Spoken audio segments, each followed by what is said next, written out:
Hello students, welcome back to my channel. Students, last video में हम लोगों ने पार्ट 2 जो हमारा वीडियो का पार्ट है उसमें हम लोगों ने क्वेश्चन नंबर 7 तक कवर किया हुआ है। आज हम लोग पार्ट 3 में जो है सो 8 से लेकर 10 तक कवर करेंगे। स्टूडेंट्स, आप लोगों से रिक्वेस्ट है कि अगर आप लोगों ने चैनल पर नए हैं तो चैनल को लाइक और सब्सक्राइब जरूर करें ताकि आपसे मोटिवेट होकर मैं आपसे और भी वीडियो बना सकूँ। चलिए हम लोग आज का अपना वीडियो स्टार्ट करते हैं। क्वेश्चन नंबर 8 में कहा जा रहा है कि एक कमरा है जिसमें 10-50 व्यक्ति बैठे हुए हैं। उनको 3 हॉलनुमा कमरे में बैठा दिया गया है।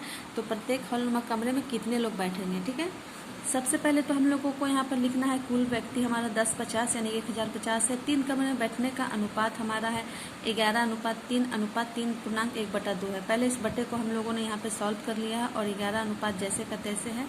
यहाँ पे अनुपात देना भूल गए हैं तो ये हमारा हो गया 11:3:7/2। ठीक है, अब ये जो इसका जो हर है इसके साथ हम लोगों को 11 का भी गुना करना है, 3 का भी गुना करना है और 7/2 का भी गुना करना है, जैसे हम लोगों ने यहाँ पे किया है। 11/2 11 गुना 2 अनुपात 3 गुना 2 अनुपात 7/2 गुना 2। अब ये दो कट गया हमारा। ठीक है, अब बच गया 11 दूना 22 अनुपात 3 दूना 6 अनुपात 7। ठीक है, अब हम लोग जो है सो अनुपातों का योगफल निकालेंगे। तो अनुपातों का योगफल क्या है हमारा?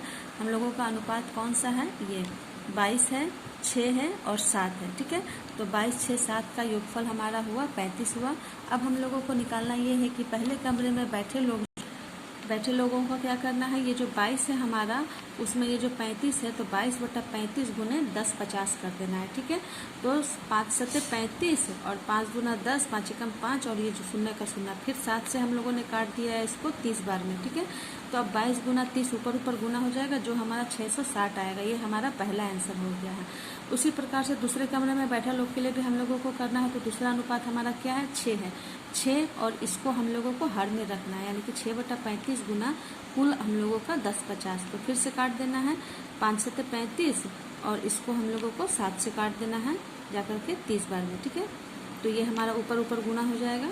तो दूसरा आंसर हमारा होगा 180। ठीक है, अब उसी प्रकार से तीसरे कमरे में बैठे लोग का निकालना है। तो तीसरा अनुपात हमारा है जाकर के 7।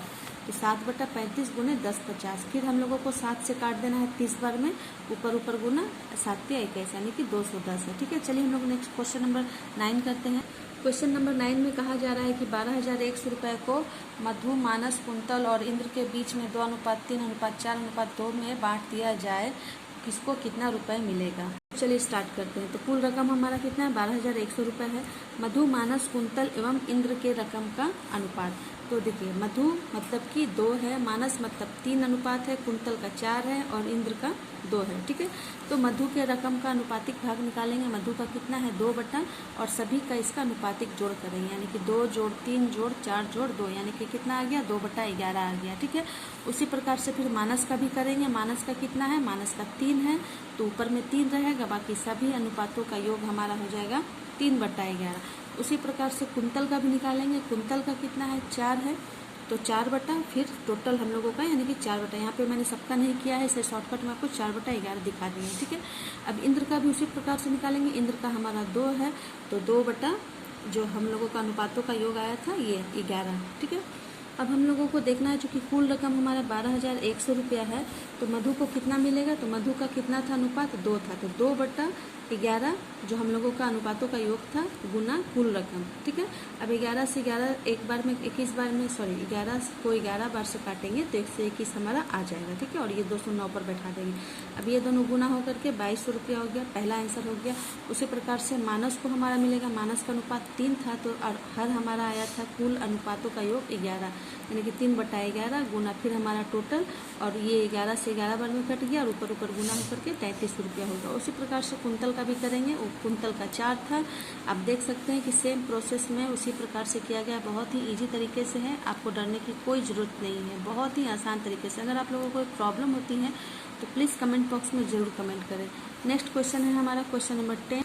क्वेश्चन नंबर 10 में है त्रिभुज ABC के तीनों कोणों का योगफल 180 डिग्री है। कोण BAC, कोण ABC एवं कोण ACB का अनुपात हमारा 3:5:10 है। यदि कोण BAC का मान 10 कम कर दिया जाए और ABC का मान 10 बढ़ा दिया जाए तो तीनों कोणों का अनुपात कितना होगा? बहुत ही ईजी है स्टूडेंट्स, सबसे पहले आपको ये समझना होगा कि एक त्रिभुज के तीनों कोणों का अनुपात हमारा होता है 180 डिग्री। ठीक है, तो यहाँ पे क्या दिया हुआ है कि एक त्रिभुज के तीनों कोणों का अनुपात 3:5:10 है। ठीक है, चूंकि प्रथम कोण का अनुपातिक योग, या उसी प्रकार से करेंगे प्रथम कोण का अनुपातिक, यानी कि पहला कोण जो हमारा है कोण, उसका अनुपात 3 है, तो 3 ये, और उसके बाद में योग करने के लिए सभी को जोड़ दिया जाता है, जैसे हम लोगों ने पिछले प्रश्न में किया था। उसका योग हमारा आया है ये 3 और इसका योग आया है 3/18। ठीक है, उसी प्रकार से दूसरे का भी करना है। दूसरा हमारा 5 है और सबको योग करके यहाँ हमारा आ गया 5/18। फिर तीसरे का भी होगा, यानी कि 10 और सबका योग 18। ठीक है, तो त्रिभुज के तीनों कोणों का योग हम लोग जानते हैं कि 180 डिग्री होता है। तो प्रथम कोणों का माप कोण BAC का मान हमारा है 3। ठीक है, तो 3 बटा योग हमारा कितना आया था 18 गुना कुल हमारा कितना है 180 डिग्री है। तो ये 18 से 18 एक बार में कट गया, शून्य यहाँ बैठा दिए, ऊपर से ऊपर गुना हो गया, 30 डिग्री आया। उसी प्रकार से कोण ABC के लिए भी करना है। तो कोण ABC का मान हमारा है 5 और 5/18 हो जाएगा। फिर कुल देना है और ये कट गया, ऊपर से गुना हो गया, यानी कि 50 डिग्री हो गया। ठीक है, उसी प्रकार से कोण ACB के लिए भी करना है। वो हमारा है 10 और योगफल है 18 गुना 180 डिग्री। फिर 18 से 18 कट गया, ऊपर गुना हो गया, तो हमारा हो गया 100 डिग्री। ठीक है, अब इसमें बोला जा रहा है कि 10 कम करने पे। अब इसमें एक क्वेश्चन एक और पूछा जा रहा है कि 10 डिग्री घटाने के बाद प्रथम कोण का मान कितना होगा। तो प्रथम कोण हमारा है जाकर के कोण BAC। ठीक है, तो उसका मान हमारा है 30 डिग्री। 30 डिग्री में से 10 डिग्री घटाने को कह रहा है, तो 30 - 10 = 20 डिग्री। एवं 10 डिग्री बढ़ाने के बाद दूसरा कोण हमारा का क्या है, कोण ABC = 50 डिग्री है। ठीक है, तो इसमें 10 बढ़ाने से यानी कि 60 डिग्री आ जाएगा। चूंकि अब तीनों कोणों का नया अनुपात, ठीक है, तो पहला हमारा आया है 20 डिग्री, उसके बाद 60 डिग्री है, उसके बाद 100 डिग्री है। ठीक है, तो ये शून्य कट गया, ये शून्य कट गया।